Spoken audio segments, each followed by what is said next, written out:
L'histoire d'aujourd'hui parle d'un homme qui s'autoproclame leader et qui veut être le grand protecteur du vieux continent. Je parle d'Emmanuel Macron, le président français, qui veut envoyer des troupes pour vaincre la Russie. Mais la question que l'on se pose est, comment pense-t-il faire? Autrement dit, comment Macron mobilisera-t-il une force militaire capable de faire reculer l'armée russe, qui domine déjà plus de 1300 km sur la ligne de front, dans ses conquêtes en Ukraine? Alors qu'un rapport publié fin février nous révèle que l'armée de l'air française n'a suffisamment de munitions que pour 3 jours de combat. Il nous informe également que ses avions et son armement sont obsolètes et qu'il n'y a pas d'industrie de munitions pour les approvisionner. Nous avons actuellement la preuve de l'inefficacité française dans ces domaines africains, où la France n'est pas capable d'empêcher les mercenaires du groupe Wagner de chasser sa vaillante armée du Mali, du Niger et du Burkina Faso.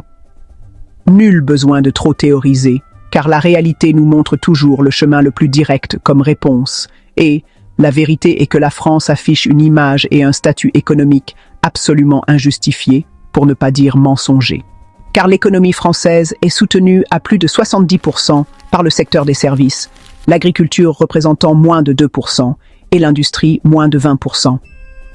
Une partie de son PIB est constituée des dépenses du gouvernement en salaire, qui ne sont rien d'autre que l'argent du travailleur français, utilisé pour entretenir une élite de fonctionnaires et créer une illusion de richesse.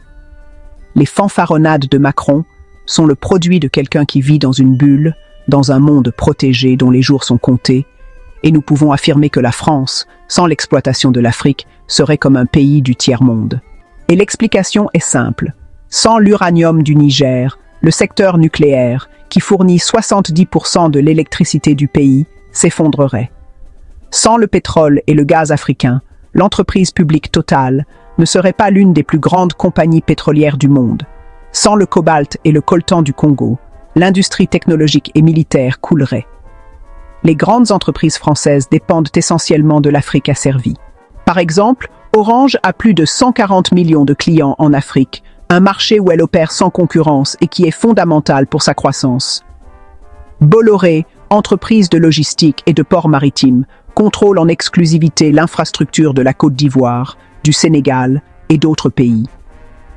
Areva, entreprise minière, extrait du Niger 40% de l'uranium qui alimente les centrales nucléaires françaises, pour lequel elle paie des prix bien inférieurs à ceux du marché international. Si ces entreprises perdaient leurs opérations en Afrique, leur valeur boursière et leurs bénéfices s'effondreraient, affectant gravement l'économie française. À tout cela, il faut ajouter la fuite massive de capitaux, qui, selon Global Financial Integrity, détourne 80 milliards de dollars par an entre l'évasion fiscale, la surfacturation et le rapatriement des bénéfices, car les multinationales françaises déclarent leurs bénéfices dans des paradis fiscaux et non dans les pays où elles opèrent. Cela explique aussi pourquoi Macron veut vaincre la Russie, car ce sont les Russes qui aident l'Afrique à se libérer de la domination française. Ce serait pathétique si ce n'était tragique, car même en France, les forces de police et l'armée ne parviennent pas à empêcher la croissance d'énormes ghettos, où règne le trafic de drogue, le crime organisé, et où la charia musulmane juge et condamne. Personnellement, je crois que c'est ce qui intéresse Macron, car il a un dessein plus grand qui le guide, en plus d'une dette à rembourser. Il doit tout ce qu'il a à l'élite financière mondialiste, sans laquelle il ne serait probablement pas arrivé là où il est. Le docile et fidèle Macron est dans le véhicule du mondialisme, qui veut détruire les valeurs occidentales et les remplacer par une absence totale de valeurs. Et pour accomplir sa mission, il est nécessaire de créer un état de chaos et de peur au sein de la population. C'est pourquoi bientôt, on demandera aux Français de s'enrôler dans l'armée pour défendre la France contre une menace imaginaire de la Russie, laissant ainsi le champ libre à Macron et à ses chefs pour réaliser le rêve mondialiste, dominant une France peuplée d'une masse amorphe et obéissante, régie par la charia, où les dirigeants musulmans accepteront avec plaisir la domination économique en échange du contrôle sur le peuple. Car ces dirigeants se complaisent dans cette soif mahométane de contrôle et de sadisme qui les caractérise.